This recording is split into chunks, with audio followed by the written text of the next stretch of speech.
جانتے ہو، جب انسان کے دل میں کوئی خواہش، کوئی آرزو جنم لیتی ہے تو وہ اپنے رب سے خوب دعائیں کرتا ہے اس چیز کو پانے کے لیے، اس چیز کے حصول کے لیے روتا ہے، تڑپتا ہے، اپنے رب کو منانے کی ہر ممکن کوشش کرتا ہے، یہاں تک کہ وہ تہجد تک پہنچ جاتا ہے۔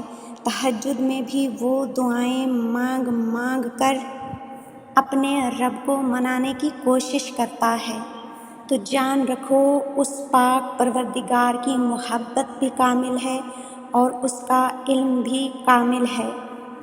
وہ تمہاری ہر بے قراری اور ہر تڑپ سے اچھی طرح واقف ہے۔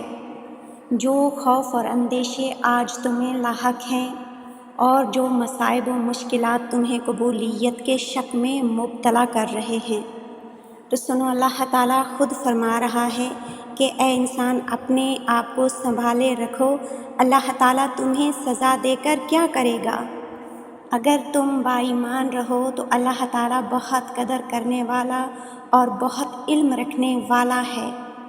اور اگر تمہیں آج یہ خیالات پریشان کر رہے ہیں کہ اللہ تعالیٰ تمہاری دعاؤں کا جواب نہیں دے رہا، اللہ تعالیٰ تمہیں سن نہیں رہا، تو جان رکھو، جس طرح ہر پودا تنہا ہوتا ہے اور وہ اپنے ارد گرد کے پودوں سے بے خبر ہوتا ہے، اس کی جڑیں زمین میں ہوتی ہیں اور شاخیں آسمان پر، اور وہ فقط اپنے بیج کا وفادار ہوتا ہے اور وہ اپنی تمام تر توانائیاں اس کو درخت بنانے میں صرف کرتا ہے۔ بالکل اسی طرح تمہارا یقین بھی قبولیت کا کام کرتا ہے، دعاؤں کی قبولیت کا کام۔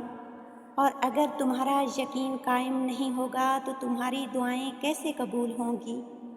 یاد رکھو، تم سے کوئی بھی چیز دور نہیں جا سکتی جب تک اللہ نہ چاہے، اور کسی بھی چیز کو تم اپنے قریب نہیں لا سکتے جب تک اللہ کی مرضی شامل نہ ہو۔ ہر چیز بے اثر رہتی ہے جب تک اللہ نہ چاہے۔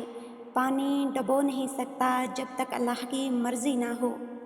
دنیا میں ہر ایک چیز اللہ تعالیٰ کی مرضی سے ہو رہی ہے، یہاں تک کہ پتا بھی ہل نہیں سکتا جب تک اللہ نہ چاہے۔ اکثر تم قبولیت کی نشانیاں ڈھونڈتے ہو کہ ہماری دعائیں کب قبول ہوں گی۔ کون سی ایسی نشانیاں ہیں جن سے پتہ چل سکے کہ ہماری دعائیں قبول ہونے والی ہیں؟ جب تم اللہ سے رو رو کر دعائیں مانگتے ہو، تہجد میں مانگتے ہو، بہت صبر اور بہت انتظار کے بعد بھی اگر تمہیں تمہاری پسندیدہ چیز نہیں مل رہی اور تم انتظار کرتے کرتے تھک گئے ہو اور اب تمہاری حالت یہ ہو چکی ہے کہ تمہارا دعاؤں سے یقین اٹھنے لگا ہے، تمہاری بے چینیاں اور بے قراریاں حد سے بڑھ چکی ہیں، تمہاری دعاؤں میں پہلے جیسا خلوص نہیں رہا، پہلے جیسا ایمان نہیں رہا، پہلے جیسا صبر نہیں رہا، یاد رکھو، جب تمہارا دعاؤں سے یقین اٹھنے لگے تو یہ واضح نشانی ہے اس بات کی کہ تمہارے گناہ بڑھ چکے ہیں۔ اب وہ وقت آ گیا ہے کہ تمہیں دعاؤں کے ساتھ ساتھ استغفار کی بھی ضرورت ہے، اللہ تعالیٰ سے معافی طلب کرنے کی ضرورت ہے، اپنے گناہوں کی بخشش طلب کرنے کی ضرورت ہے۔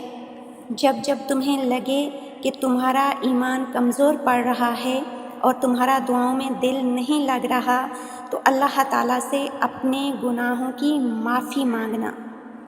واصف علی واصف کہتے ہیں کہ گناہوں میں مبتلا انسان کا یقین دعاؤں پر نہیں رہتا، اور یہ بھی انہی کا قول ہے کہ اپنے گناہوں کا احساس توبہ کی ابتدا ہے۔ دلوں میں اللہ بستا ہے، اسے سیاہ مت ہونے دیں، ورنہ جب مہر لگ جائے تو انسان کچھ بھی سوچنے سمجھنے کی صلاحیت سے محروم ہو جاتا ہے اور گمراہی کی طرف چل پڑتا ہے، اور گمراہی کا راستہ یقیناً بہت برا راستہ ہے۔ اگر تمہارا انتظار طویل ہو رہا ہے تو یاد رکھو، تمہیں تمہارا یہ انتظار کبھی مایوس نہیں کرے گا جو تم نے اللہ تعالیٰ کی رضا کے لیے کیا، اور تم کبھی بھی ان فیصلوں پر نہیں پچھتاؤ گے جو تم نے اللہ کے سپرد کیے۔ اور تمہاری آہیں، تمہاری سسکیاں کبھی بھی خالی نہیں جائیں گی۔ کبھی تم نے محسوس کیا ہے کہ اچانک دھوپ اور گرمی کا یوں ٹھنڈا ہو جانا اور تپتے آسمان پر اچانک بادلوں کا چھا جانا اور اچانک حبس زدہ ماحول میں ٹھنڈی ہواؤں کا چل پڑنا؟ جہاں کچھ پل پہلے روشن اور تپتی دھوپ تھی، حبس زدہ ماحول تھا، گرمی کی شدت عروج پر تھی، وہاں لمحوں ہی لمحوں میں ٹھنڈی بوندیں رب کے کن سے زمین پر برسے جا رہی ہیں۔ یہ ہے رحمان کی شان، جو ہمیں اپنی قدرت میں ہی اتنی نشانیاں دیتا ہے کہ وہ حالات بدلنے پر قادر ہے۔ وہ کبھی بھی کہیں بھی کچھ بھی کر سکتا ہے۔ وہ وہی کرتا ہے جو بہترین ہوتا ہے، اور ہمیشہ وہ وہی کرے گا جو بہترین ہوگا ہمیشہ کے لیے۔ یاد رکھو، آج اگر تمہیں ہر طرف سے غم ہی غم گھیرے ہوئے ہیں اور خوشیاں اور مسکراہٹیں تم سے کہیں دور چلی گئی ہیں، تو ممکن ہے تم آج جن مشکلات سے گزر رہے ہو، جن مشکلات کا تمہیں سامنا کرنا پڑ رہا ہے، جس کٹھن راستے پہ تم چل رہے ہو، اس کی منزل معجزے ہوں۔ یاد رکھو، تمہیں تمہارا یہ صبر اللہ کی بارگاہ سے کبھی بھی خالی نہیں لوٹائے گا۔ جو لوگ ہر حال میں عروج ہو یا زوال اللہ تعالیٰ کا شکر ادا کرتے ہیں، وہ بھی پا لیتے ہیں جسے دنیا ناممکن کا خطاب دے چکی ہوتی ہے۔ تم اللہ کریم کے فضل کا انتظار کرتے کرتے 1000 دفعہ مر جاؤ اور کروڑ دفعہ زندہ ہو جاؤ، تو پھر بھی اس پاک پروردگار کا فضل اپنا ٹائم رکھتا ہے۔ تو پھر بھی یہ بات یاد رکھنا کہ تم نے اس کے انتظار میں رہنا ہے، اس کے انتظار سے کبھی مایوس نہیں ہونا۔ بس یاد رکھنا، تم جتنا اختیار اپنی زندگی میں اللہ تعالیٰ کو دو گے، اتنا اختیار اللہ تعالیٰ کی کائنات میں تمہیں مل جائے گا۔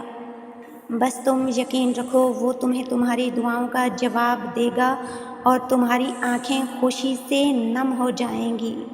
تمہارا خواب تمہاری آنکھوں کے سامنے پورا ہو جائے گا۔ تم اس کی رحمت اور توفیق پر حیران رہ جاؤ گے۔ بس تم اطمینان رکھو۔ دعا ہے پاک پروردگار سے، جو طویل انتظار کی اذیت سے گزر رہے ہیں اور جو اللہ کی رضا کی خاطر صبر کر رہے ہیں، اللہ تعالیٰ جلد ان کے انتظار کو مختصر فرمائے اور ان کی دعاؤں پر اپنا خاص کن فرمائے، اور ان کی اشک بار آنکھیں جلد فیاکون کے جلوے دیکھیں۔ آمین یا رب العالمین۔